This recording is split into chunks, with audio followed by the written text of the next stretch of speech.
Hi, I'm Mary Rogers, and this is a Cuisinart Classic Series 14-cup food processor. It's a very generous size, so you'll have plenty of room to be doing all your family entertaining, but it's still a nice small footprint, so you can use it for every day too.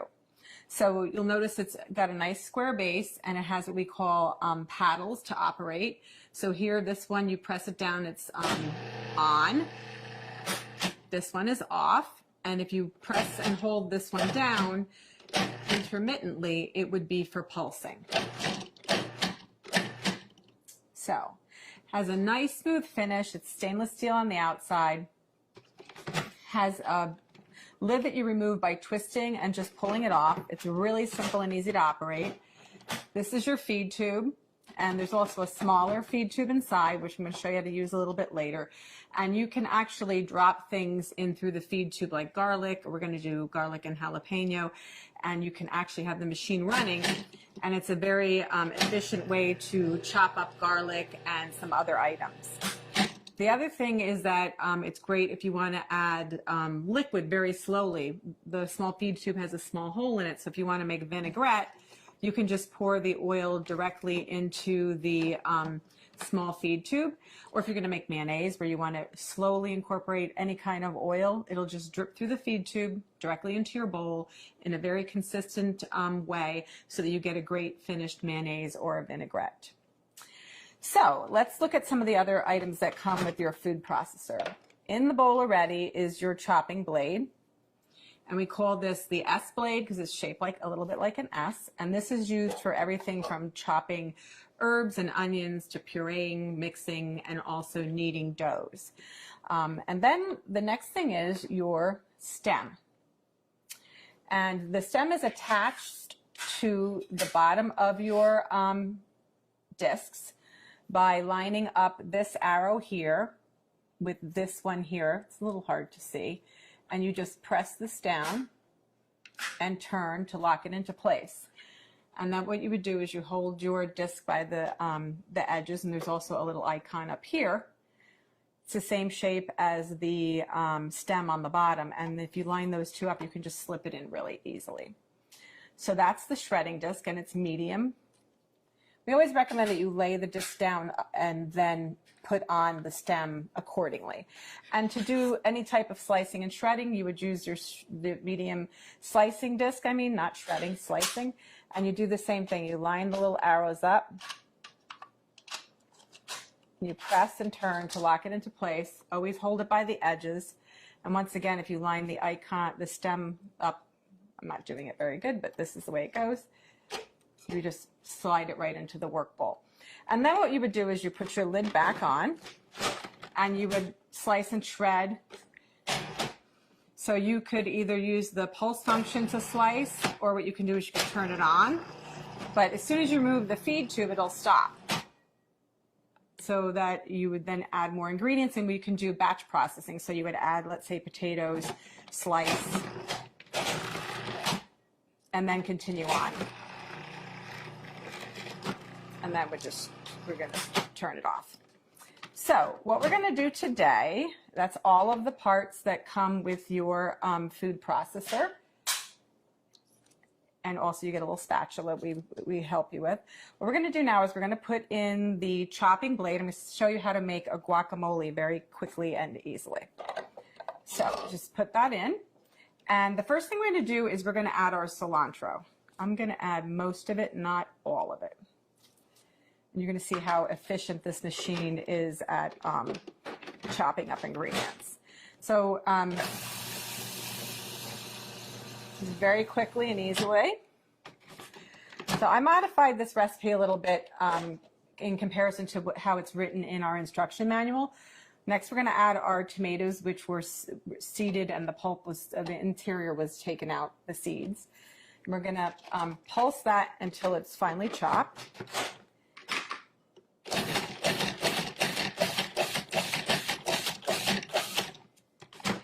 When you first start using a food processor, it's a good idea to actually use the pulse function because of the fact that you know, you just want to get used to using it. You also want to get used to the consistency, and it gives you much greater control. So I'm just going to reserve this. Sorry, this is like a, I'm going to reserve some of this so that when we put the guacamole together at the end, it'll still have some of the chunky tomato, but I'm not going to do all of it.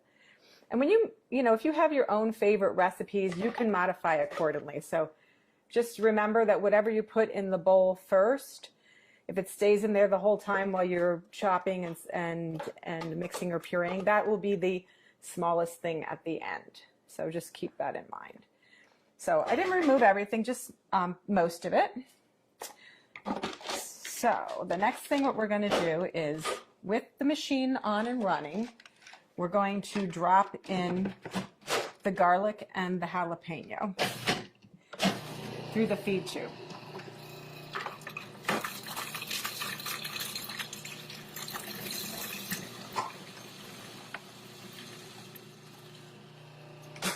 We're going to stop and just scrape down the bowl.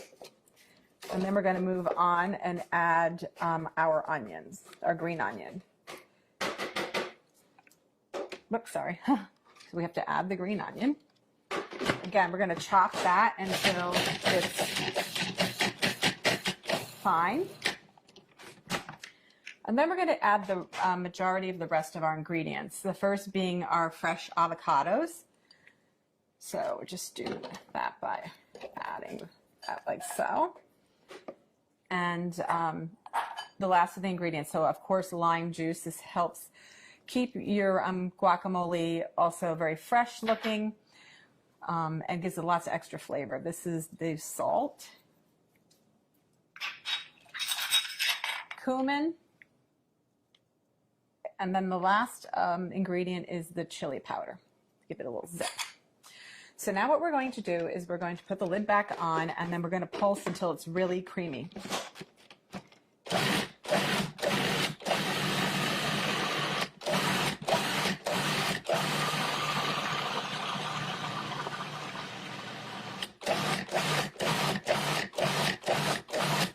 Okay, and then what we're going to do is I'm just going to scrape it down one last time, and then I'm also going to add, because it still needs to be processed a little bit more. And then what I'm going to do at this point too is add the balance of the cilantro that I reserved.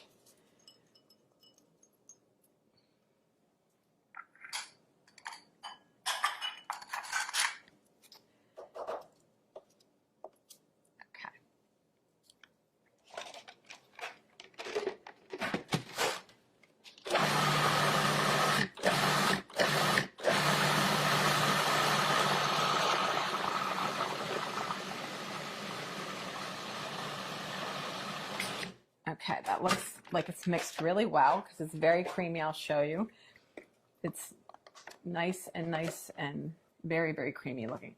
So the last step is to add back in the tomatoes and the cilantro. And this is really just so that they don't become, you know, when you're pureeing the guacamole, you know, if it stays in there the whole time, you won't see the chunks of the tomato anymore.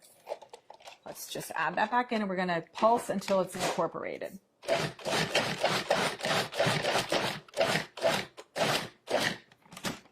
So that's that. So now what we're going to do is I'm just going to add this to our decorative bowl for serving. And you know, you could also put a beautiful lime wedge on top. The other thing that you can do is add maybe a couple extra little pieces of tomato. Oh, I'm going to show you a little trick also. This is a really, really big batch of guacamole, so it's great if you're going to have a party. But the other thing too to remember is if you are going to be making this and then serving it like later, it's a good idea to put a couple of the pits in with the guacamole in the meantime, because this actually helps it, along with the lime juice, from turning brown on you. So you want to just cover this up. You can put it in the fridge if you want, or you can eat it right away. The other thing I want to mention too is there's so many great things that you can use your food processor for, not just guacamole, but you can make pizza dough or pasta dough. You can also make cookies. You can make all kinds of things like chicken salads and vinaigrettes. It's a lot of fun to use. It's really simple to operate. And the best thing about it is all the removable parts are dishwasher safe.